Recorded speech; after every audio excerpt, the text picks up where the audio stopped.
He's the co-host of Locked On Bengals and Locked On NFL on Wednesdays and the founder and publisher of All Bengals and All Bearcats, the latter of which I'm proud to call myself a colleague of his, and here with his thoughts on this week's Week 1 matchup between the Bengals and the Pittsburgh Steelers is none other than James Rapien. James, how are you this morning?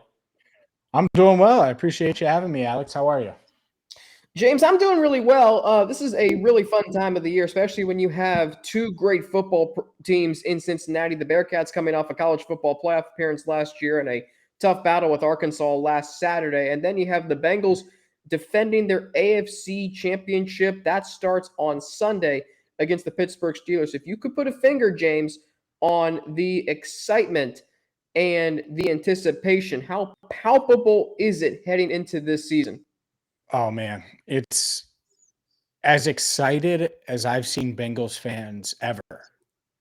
That includes after the 05 season when they broke the playoff drought of qualifying for the playoffs and won the division. And that was such a fun team. They finished 11-5.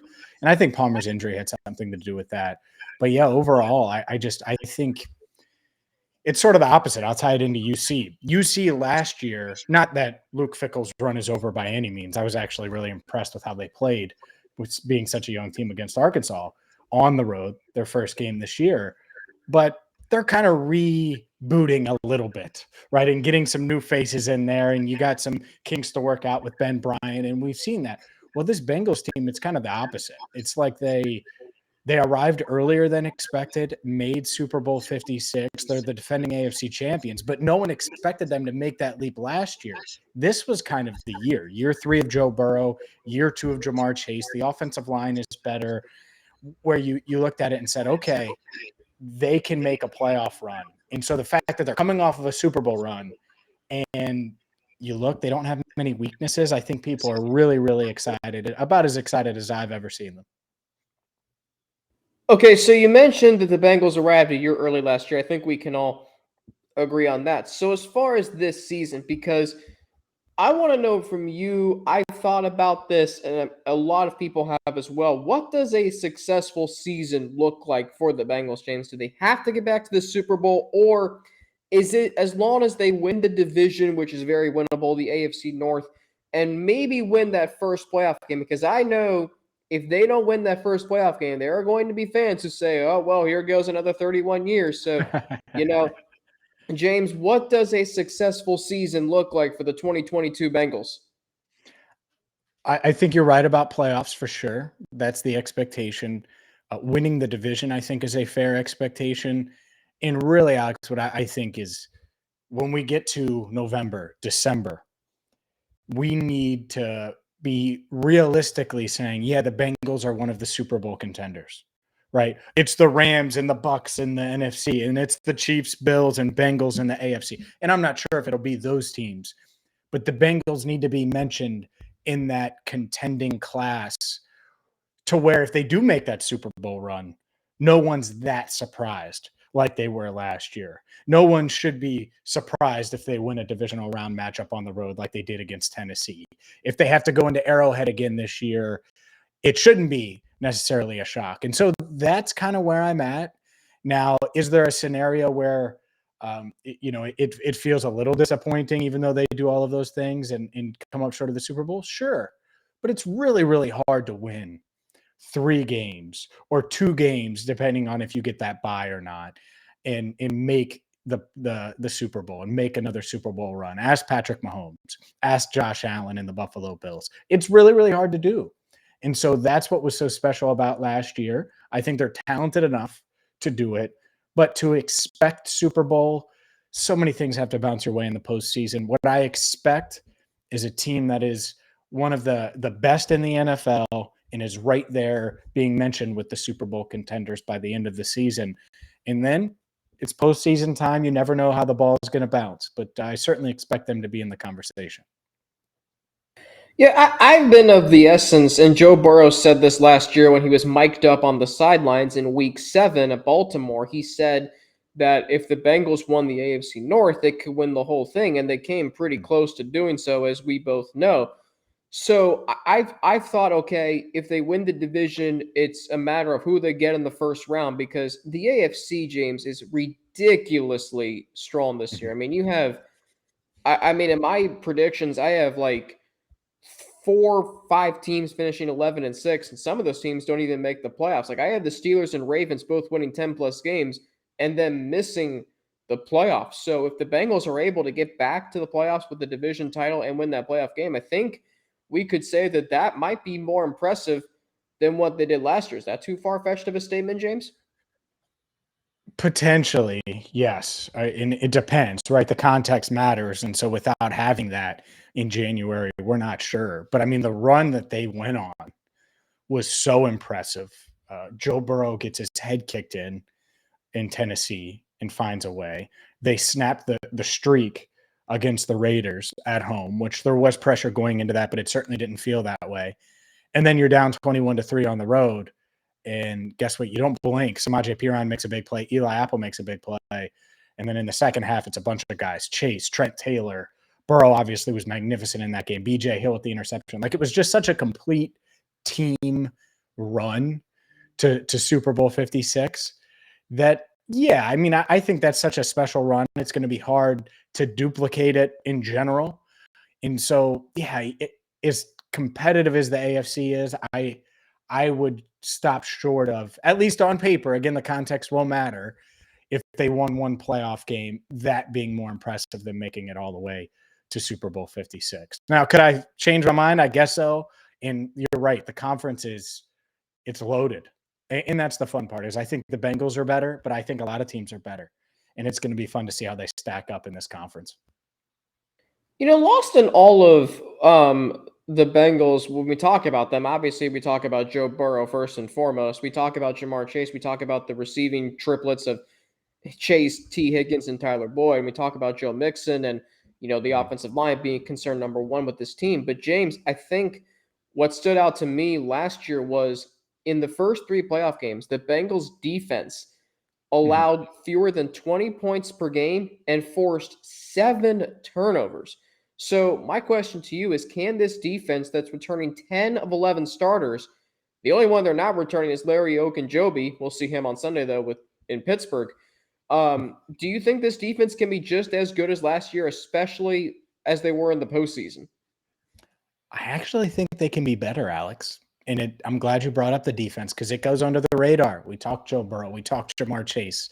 You mentioned it, the triplets. It's easy to talk about Joe Mixon or the offensive line and all of these things. But that defense, you're right. They lost Larry Ogunjobi. They also gained Joseph Osai. They also gained Zach Carter. They also gained a secondary depth, which I think they needed, right? Adding Dax Hill gives them another versatile chess piece. Akeem Davis Gaither is healthy and had a great training camp, and I expect him to be used in a little kind of a hybrid way, a little chess piece way as well. They have guys. And the thing is the weak link, people would say, I think, would be Eli Apple. I thought he was great in training camp. I thought he played really well. He was competitive with two of the best receivers in the game in Jamar Chase and T. Higgins. Didn't go up against Boyd as much in the slot. But there really aren't any weaknesses. You look at all three levels of the Bengals defense. You could say three tech without Larry Ogunjobi, but I think you have Joseph Osai. You'll be able to kick Sam Hubbard inside at times. I think Zach Carter's ready to man a role as well. They went after Jay Tufele and got him via waivers last week, and I think he might be active this week after he was released by the Jaguars, fourth rounder from 2021. They got guys, they got depth, and I think that all three levels of their defense, you have talent. Logan Wilson and Jermaine Pratt in the middle. We know about the secondary with Chidobe Awuzie, who I think is one of the most underrated cornerbacks in the NFL. Jesse Bates, Von Bell, Mike Hilton. I mentioned Eli, and a guy in Trey Hendrickson who was dominant throughout camp, was great against the Rams during those joint practices, was really, really good, gave Jonah Williams all he could handle for most of camp as well in practice. I think this defense could be really, really good, and I expect them to put the clamps on Sunday and make it really tough on Mitch Trubisky, Najee Harris, and that Steelers offense.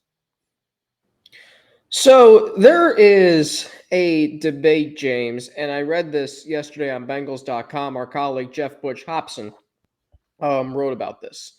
The Bengals decided they were going to rest their starters in the preseason. That was something I was all in favor of. The Steelers decided to play their starters. And TJ Watt, escaped. Um, However, whatever you want to call it, he tweaked his knee in the preseason finale. He's good to go though for this Sunday, as far as I know, as far as you know, and we know. So let me ask you this: do you worry about the Bengals not having played their starters since the Super Bowl? And your first game is against a very physical Steelers team. And I want to ask you in particular about Lyle Collins. And here's a Mhm. guy who battled a back injury throughout training camp. And now his first assignment is going to be to block the reigning defensive player of the year in TJ Mhm. Watt.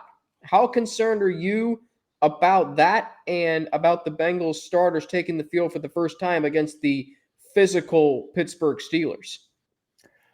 I'll start with Collins because, yeah, if there's a matchup of the game, it isn't Minka Fitzpatrick in the Steelers secondary versus Chase.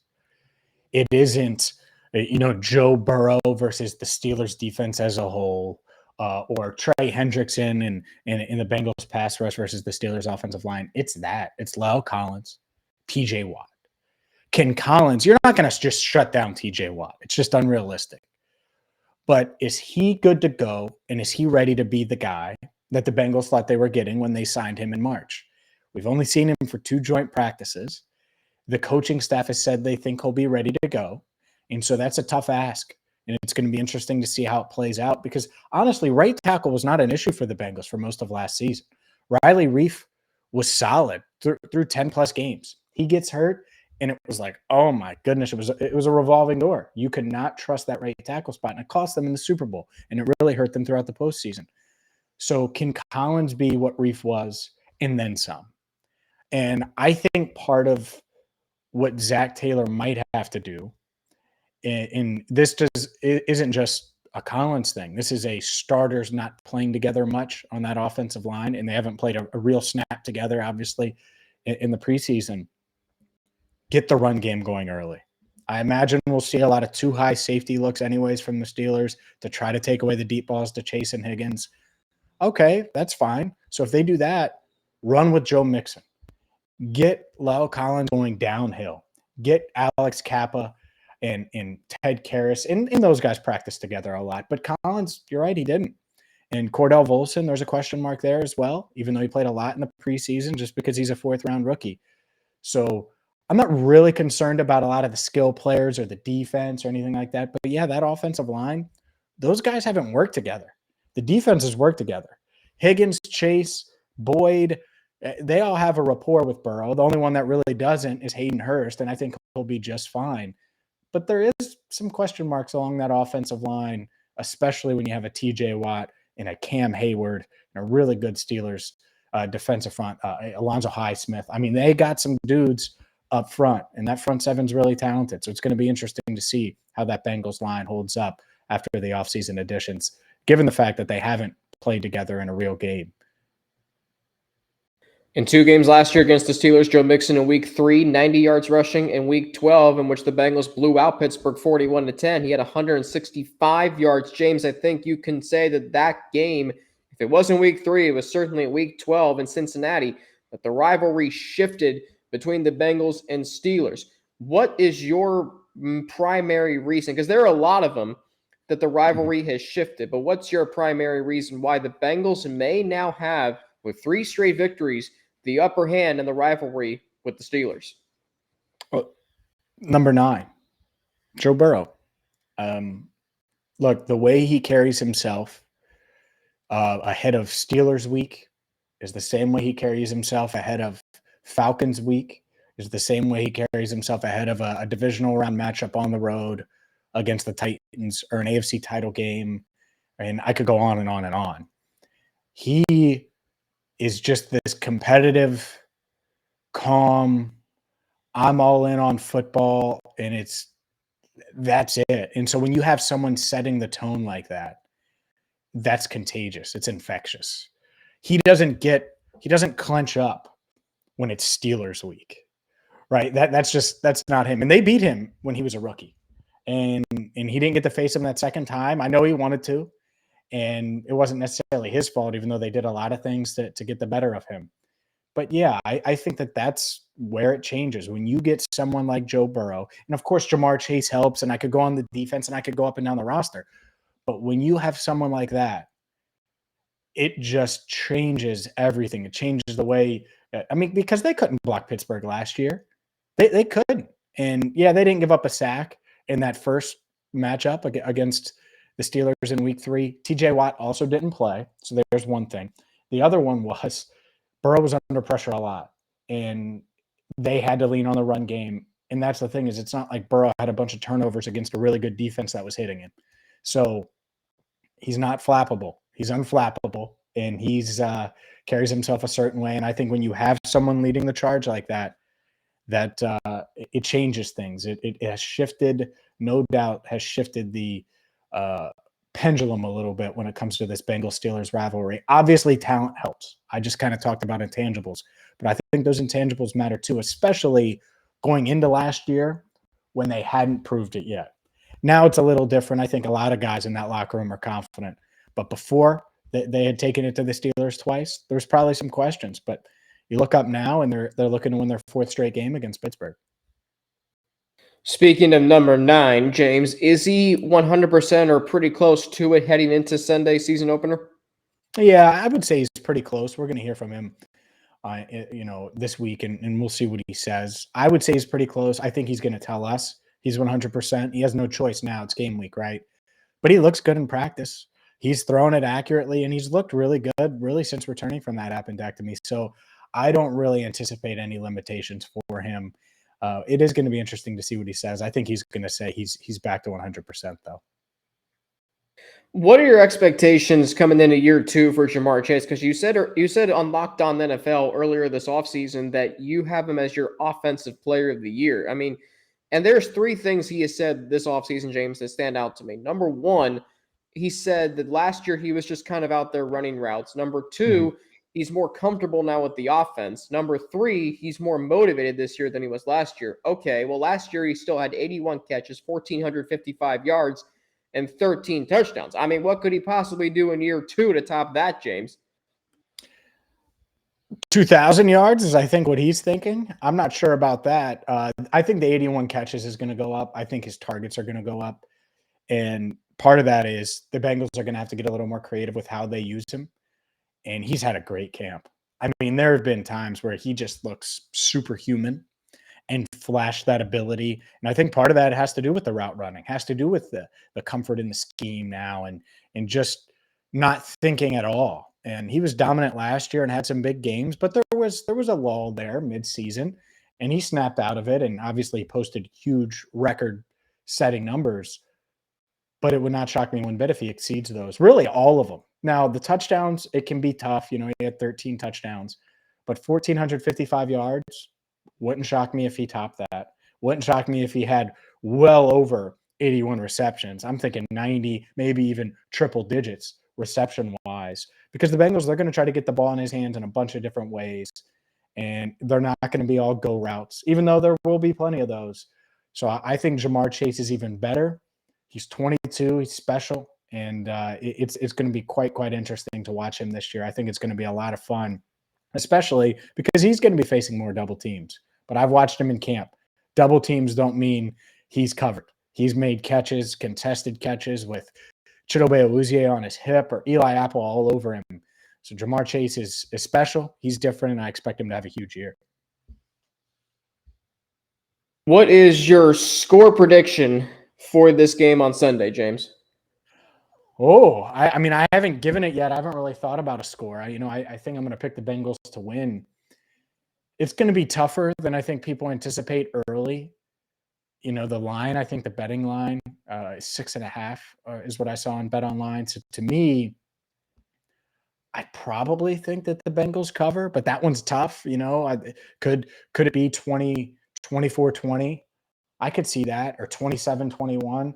I could see that. I just think this Bengals defense is going to be able to force some turnovers, get after Mitch Trubisky, probably take away any of the deep stuff to the George Pickenses of the world. If Deontay Johnson plays, Chase Claypool. So if they take away the big plays and they limit Najee Harris on the ground, they should be able to get after Trubisky.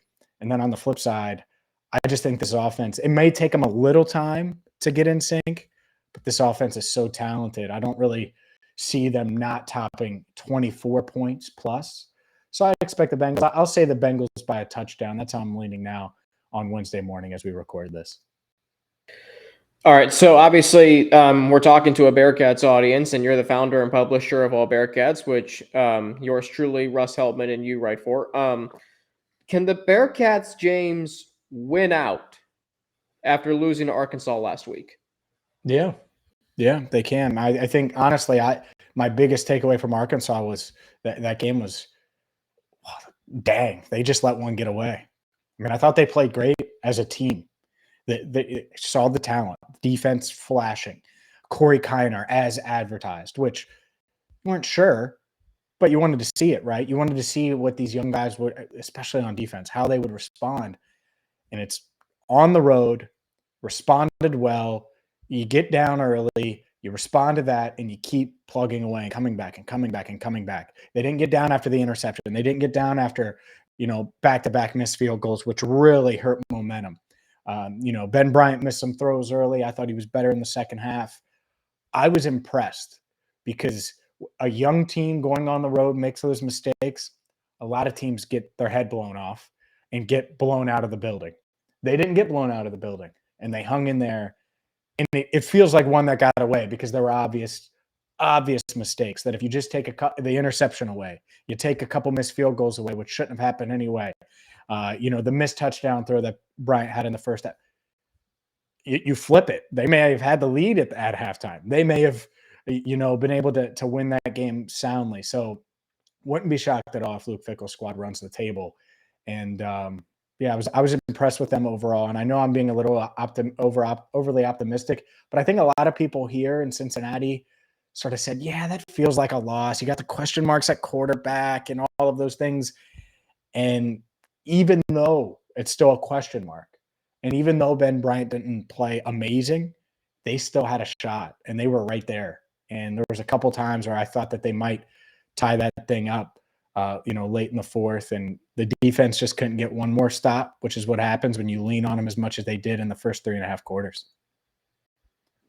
Yeah, I came away from that, James, thinking that I'm really encouraged because you mentioned all the questions going in, and you look at the stat sheet from the game, a lot of stats are very similar. Cincinnati ran 3 more plays than Arkansas. Cincinnati had only 11 fewer total yards. Time of possession was pretty even. Both teams were 8 for 16 on third down. It's just the penalties at the worst times possible in that game. And you mentioned just, coming back from a lackluster first half where there were so many missed opportunities and making it a game and giving yourself a chance to tie, maybe win the game. So, and as far as, being overly optimistic at winning out, James, I think what I think about is this program has a winning culture. This program has a winning culture. And until someone knocks them off in the AAC, a conference that Cincinnati has not lost a game in since 2019, I just think that 11-1 sounds about right, and they should be hosting the AAC championship game as a result. Yeah, and who could complain about that, right? I mean, if you get to double-digit wins again and you're hosting a conference championship game, that's exactly where you want to be. I do think it's one of those things. I want to see a little more from Brian. I want to see him hit those open guys because it really doesn't matter. I mean, they were open, and so it doesn't matter who you're playing. If those guys are open, make sure you're making the throws. And so, yeah, they left a couple big plays out there. I was impressed with the skill players as a whole, though. The other thing I was wondering how they would deal with Arkansas's size, and I thought they did a good job. And it wasn't like they were overwhelmed or outmatched physically, which is a big part of going up against SEC opponents. So, yeah, 11-1, sign me up. That would be a successful run again in their final year in this conference. Only 3 sacks allowed. They sacked KJ Jefferson twice. Ivan Pace Jr. looked every bit as advertised. And the Bearcats may be out of the top 25 now, but I think they'll be back very, very soon. James Rapien from Locked On Bengals. Don't forget to follow him on Twitter at James Rapien. He's also, of course, the founder and publisher of All Bengals. and All Bearcats. You can catch his Cincinnati Bengals Talk YouTube channel. I mean, he does a lot. I mean, I struggle every time you mention all that you do, James, to keep up with it. So major credit to you. Keep doing what you're doing, and look forward to talking to you next week as the Bengals hopefully will be a 1-0 team heading to Jerry World to take on the Cowboys. Yeah, Alex, I appreciate you having me. I'm glad the podcast is going well. It's good to see you covering the Bearcats for All Bearcats and right here on Locked On Bearcats. So thanks for having me, man. I enjoyed it. That's James Rapien from Locked On Bengals. Coming up, we cross over into Pittsburgh and talk with Locked On Steelers host Chris Carter after a word from two of our sponsors.